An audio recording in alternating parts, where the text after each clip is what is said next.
pelita bagi kakiku, terang bagi jalanku.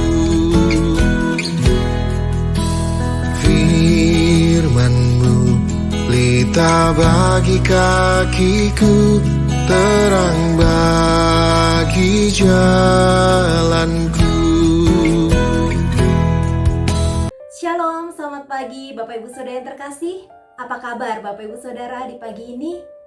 Biarlah kita bangun dengan sukacita, dengan semangat yang baru, karena kita tahu kita tidak berjalan sendirian, tapi Tuhan yang berjalan di depan kita dan memimpin perjalanan kehidupan kita pada hari ini. Bapak Ibu Saudara, kembali kita mau mengawali hari bersama dengan Tuhan, menikmati cinta kasih Tuhan dan menikmati indah hadirat-Nya. Bapak Ibu Saudara, mari kita bersatu dalam doa. Terima kasih Tuhan, terima kasih. Kami mau serahkan hati dan hidup kami di dalam tangan Tuhan. Biarlah kami menyerahkan kendali hati kami sepenuhnya Engkau yang memimpin. Sehingga bukan keinginan kami yang akan kami lakukan, tetapi apa yang menjadi kehendak Tuhan di dalam kehidupan kami. Engkau berbicara kepada kami melalui kebenaran firman Tuhan. Biarlah Tuhan, kiranya Engkau persiapkan hati kami untuk menerima benih-benih kebenaran firman Tuhan.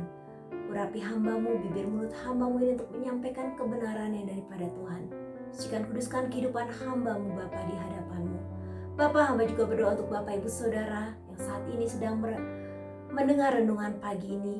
Biarlah Tuhan Engkau jamah setiap hati kami.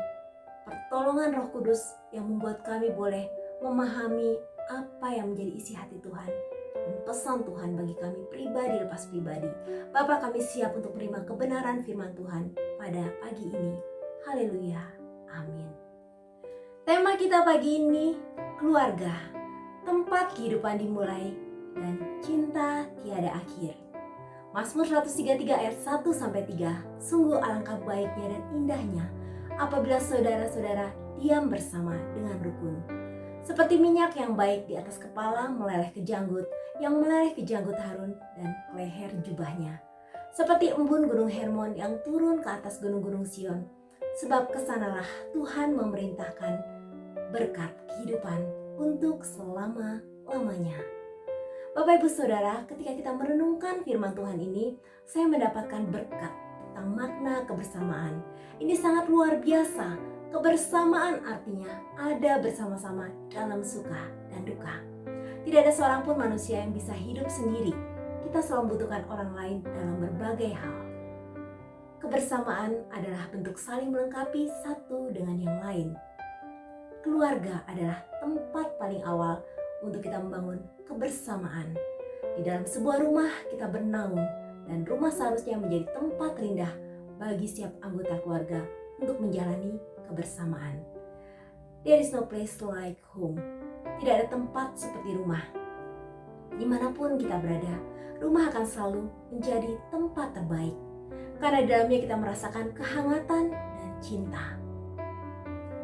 It's not how big the house is, it's how happy the home is. Bukan tentang seberapa besar rumah yang kita miliki, bukan seberapa mewah rumah itu dan bisa memberikan kita kenyamanan dengan fasilitasnya, tapi tentang kebahagiaan di mana kita tinggal di dalamnya bersama dengan orang-orang yang bukan hanya menerima kelebihan kita, melainkan juga menerima kekurangan kita dengan tulus. Bapak Ibu Saudara, perbedaan house and home adalah house adalah struktur atau bangunan fisik, sementara home adalah tempat di mana kita tinggal. Kata ini lebih memiliki hubungan emosional. Dari keluarga kita belajar banyak hal tentang kehidupan, tentang kasih, tentang cinta, tentang arti memiliki, tentang rasa rindu. Family is where life begins and love never ends. Keluarga adalah tempat kehidupan dimulai dan cinta tiada akhir. Dalam kehidupan berkeluarga, ada kalanya kita juga mengalami badai. Namun kebersamaan dalam keluarga menjadi support yang luar biasa untuk kita bisa melewati semuanya. Family gives you the root to stand tall and strong. Keluarga memberimu akar untuk berdiri tegak dan kuat. Dukungan dari keluarga sangat berarti agar kita bisa menjalani hidup dengan kuat. When trouble comes, it's your family that supports you. Ketika masalah datang, keluargamu lah yang mendukungmu. Dan kebersamaan juga membuat segala pekerjaan menjadi mudah. Segala masalah yang datang pun terasa lebih ringan dan mudah dipecahkan. Karena itulah kebersamaan menjadi sesuatu yang penting di dalam sebuah keluarga. Alone we can do so little, together we can do so much. Sendirian kita hanya bisa mengerjakan begitu sedikit, bersama kita bisa melakukan banyak hal. Firman Tuhan hari ini mengingatkan kita, alangkah baiknya dan indahnya apabila saudara-saudara diam bersama dengan rukun. Kebersamaan tidak akan dapat terwujud tanpa ada kerukunan di dalamnya. Namun untuk mewujudkan kerukunan, banyak orang yang mengatakan hal ini tidak mudah. Ketidakrukunan dapat disebabkan oleh beberapa faktor. Pertama, perbedaan pendapat dan kesalahpahaman. Kedua, seringkali kita egois dan hanya melihat apa yang menjadi kepentingan kita pribadi. Ketiga, kita keras kepala dan sulit menerima masukan orang lain. Keempat, kita merasa dapat hidup tanpa orang lain. Kelima, kita tidak menjaga perkataan sehingga seringkali membuat orang lain tersakiti dengan perkataan kita. Bapak Ibu Saudara bisa menambahkan di kolom komentar hal-hal lain yang dapat merusak kerukunan dalam sebuah keluarga atau merusak relasi kita dengan orang lain. Ketidakrukunan inilah yang seringkali menjadi kendala terbesar untuk mewujudkan kebersamaan. Hal yang sangat penting dan perlu kita sadari adalah kita tidak bisa hidup tanpa orang lain di sepanjang kehidupan kita. Manusia tidak bisa hidup di dalam kesendiriannya. Karena manusia adalah makhluk sosial yang selalu memiliki keinginan untuk bersosialisasi.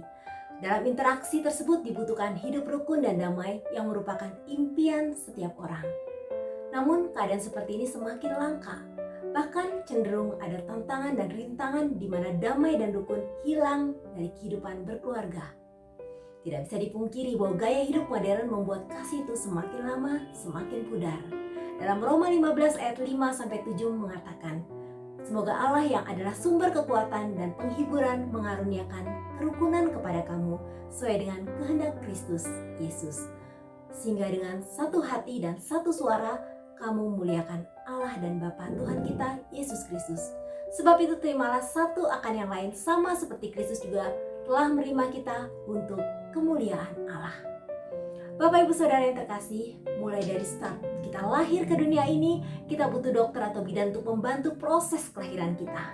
Kita juga membutuhkan orang tua untuk bisa menolong kita melakukan semua hal di mana kita memang belum bisa melakukan apapun.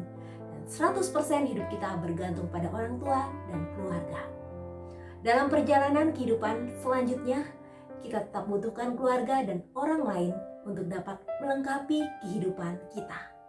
Bahkan sampai kita dipanggil Tuhan, kita tetap membutuhkan keluarga, orang-orang terdekat, dan orang-orang lain untuk menghantar kita ke tempat peristirahatan yang terakhir.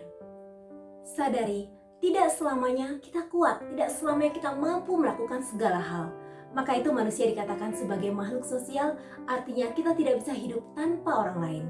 In time of test, family is best. Saat dalam ujian, keluarga adalah yang terbaik.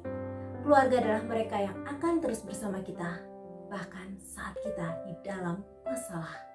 Sebagai ayat penutup, untuk terus mengingat bagi kita semua, mari kita membaca Filipi 2 ayat 2-4. Karena itu sempurnakanlah sukacitaku dengan ini. Hendaklah kamu sehati sepikir dalam satu kasih, satu jiwa, satu tujuan, dengan tidak mencari kepentingan sendiri atau puji-pujian yang sia-sia. Sebaliknya, hendaklah dengan rendah hati yang seorang menganggap yang lain lebih utama daripada dirinya sendiri. Dan janganlah tiap-tiap orang hanya memperhatikan kepentingannya sendiri, tapi kepentingan orang lain juga. Tuhan Yesus memberkati. Bapak Ibu yang terkasih, mari kita datang kepada Tuhan bersama dengan keluarga kita, menikmati hadirat Allah, menikmati kasih dan pertolongannya dalam hidup kita.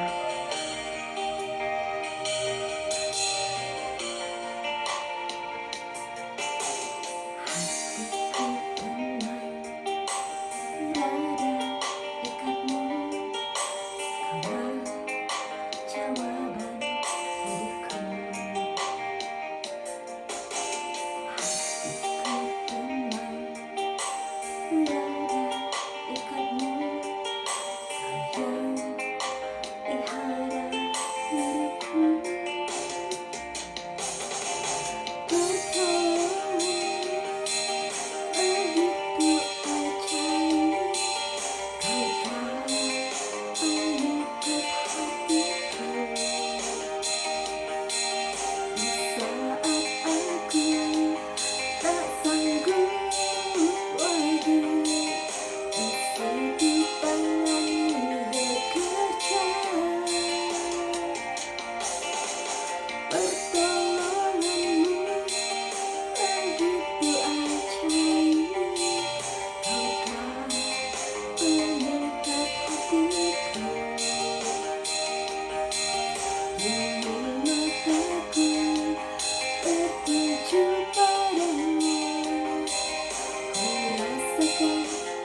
Bapa yang baik, terima kasih Tuhan untuk kebenaran firman Tuhan, di mana Tuhan menaruh fondasi yang kuat di dalam setiap rumah tangga Kristen. Terima kasih banyak Bapa. Biarlah firman itu terus bertumbuh di dalam keluarga kami. Biarlah kami sama-sama terus merindukan akan kebenaran firman Tuhan, mengisi hati dan kehidupan kami, suami, istri, anak-anak. Bapa, hamba berdoa pada pagi hari ini, setiap keluarga-keluarga yang ada Tuhan berkati. Yang sedang dalam pergumulan dan masalah, Tuhan Kau yang memberikan pemulihan yang sempurna. Bapa, tidak mungkin bagimu Bapa untuk memperbaiki serusak apapun rumah tangga itu. Kami percaya ketika kasih Tuhan hadir, maka segala sesuatu akan Tuhan pulihkan dengan sempurna. Terima kasih Tuhan, biarlah Tuhan setiap rintangan, tantangan boleh kami hadapi bersama dengan keluarga kami. Terima kasih banyak Bapa, dalam nama Tuhan Yesus kami berdoa dan bersyukur.